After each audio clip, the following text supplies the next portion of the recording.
Hey, what's up everyone? This is Gabe from Kids Lacrosse, and today we are at Lacrosse Unlimited in Westlake Village, California to answer one of the biggest questions, the most frequent questions that I get from parents who are starting their kids in the sport.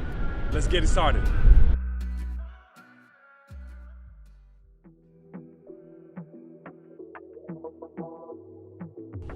All right, what's up everyone? I am here with Jordan, who is the manager here at Lacrosse Unlimited Westlake. And today Jordan is going to be helping us answer that question. Is my kid just started playing lacrosse?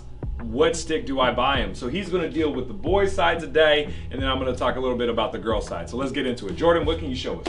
All right, so for the guy sticks, there are two different things that you can check for. Starting with the younger age group, we got a couple different sticks that we like to recommend to people right around that $40 to $70 price range. It's a really big one that we do in here. This is the Maverick Charger. These are really nice because they're very lightweight sticks. They're aluminum. The materials aren't going to be way too durable and way too heavy for the kids because they're younger. They're not going to be hitting as much, but it's going to give them a good enough feel that it mimics, you know, some of the kids, some of the sticks that pros are using, or that, you know, these elite D1 college kids are using. Stuff like that, or stuff like the Stallion 300 are both going to be very good options for anybody under that like 5th, 6th grade range and under. A stick you can pick up and go with. As far as intermediate sticks come along, we'd say these are for 6th grade and up to, honestly, a lot of these sticks are made really well nowadays, so you can go to like 9th, 10th grade with them. It's a common misconception that back in the day, pre-strung sticks were not really that good. It's not the case anymore. A lot of these guys are really awesome stringers. You can see it's got a well-formed pocket. It's ready to go. This is the ECD Bravo 1. Really awesome. The only differences between these type of sticks is going to be the step up in materials. The heads are going to mimic more stuff like you see on the wall here behind you when you're custom building a stick like a pro would, or you know, like an elite level player would. And the material is definitely going to be a big step up. You might get a little more weight, but it's going to be a lot more durable for you for sure.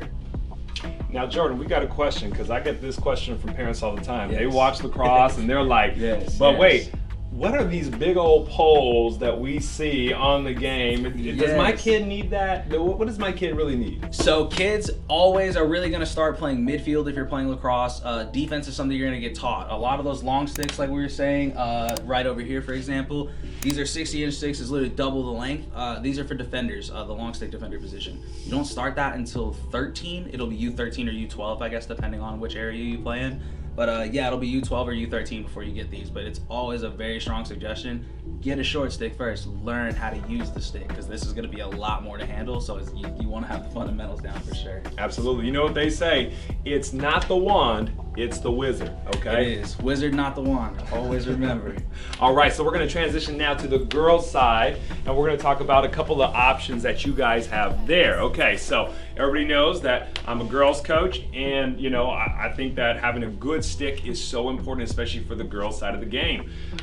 We don't have that big pocket, and we'll talk about that in a little bit, is, you know, the differences between the guys side and the girls side. But come on in. So a couple of options if parents are starting brand new, okay? And we're going to talk about elementary, middle school options, and then we'll talk about high school options for those new players, okay? So what I would recommend for a parent that just signed their kid up who is not sure yet whether or not their child wants to play lacrosse, right? Don't go ahead and invest in a $250 stick and then find out that, guess what? They don't want to play anymore, and now you're out of luck. You're selling it on Facebook Marketplace, sideline swap, all those things. And the phone's going off because it's a popular place here. You should come here and buy some Check sticks. us out. So we're doing this live because we want to give you guys a good idea of what's going on. So here we have the STX 100 right here.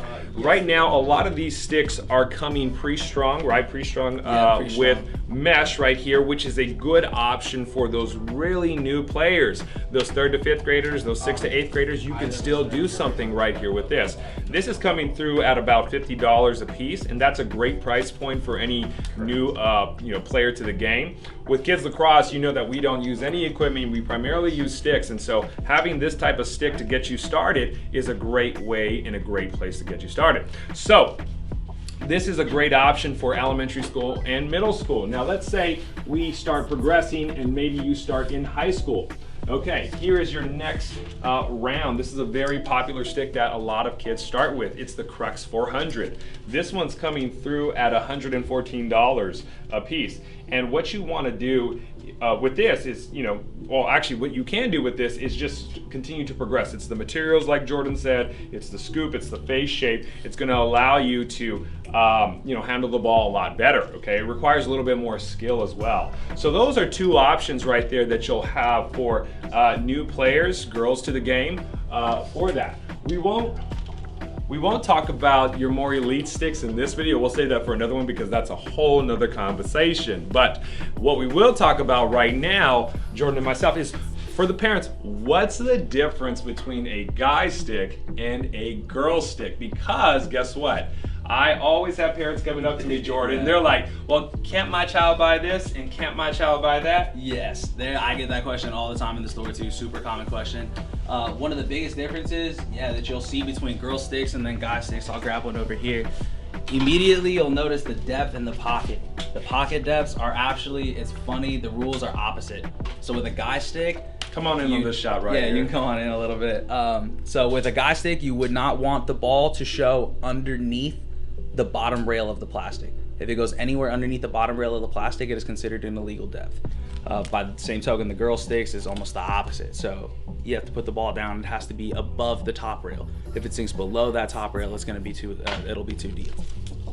Yeah, so these are some categorical differences between the guys' game and the girls' game. And so I get that question all the time is like, hey, what's the difference? Well, and we give them a quick little, eye test, and we show them like, look, this one has a shallow pocket. This one does not have, as shallow as a pocket. And the reason for that is because based on the rules. Boys lacrosse is a full contact sport. Girls lacrosse is a technically defined non-contact sport, but it's more basketball contact. And so all boys have all the pads, all the helmets, all that stuff because they can shoot pretty hard, pretty fast. They're going and stick checking people just like that. Hitting people, hands, elbows, hands, chest. elbows. And it's really fun for the kids to get out there and be a little bit physical. For the girls, we're not body checking or anything like that. We're more stick checking, and that's the purpose of why they don't have as big of a pocket too, so they can dislodge the ball, and also they don't get up to those speeds unless you're Charlotte North and you're shooting 90 miles an hour. So those are a couple of differences with the guy sticks and the girl sticks, and this is what you should consider when first entering the sport. All right, guys, if you have any questions, let us know. Where can they find you at? They can find us over here in Westlake Village. We're off the corner of Thousand Oaks and Lindero Canyon. Hit us on Google. Feel free to call the store at any time. We're always here to answer questions too, in case you guys have anything further, or if you want to check anything out in the store, we can always give you a guide. All right, my man, Jay. Yeah, thanks so much. Appreciate you, Gabe. Thank you for having me. Absolutely. Thanks, guys. Till the next time, we'll see you soon. Get out there. All right, everyone. Did you like that video? If so, don't forget to like, comment, and subscribe to the Kids Lacrosse YouTube channel. It really helps us out a lot. And last but not least, hit that notification bell to stay caught up on all things Kids Lacrosse. Until the next one, we'll catch you on the field.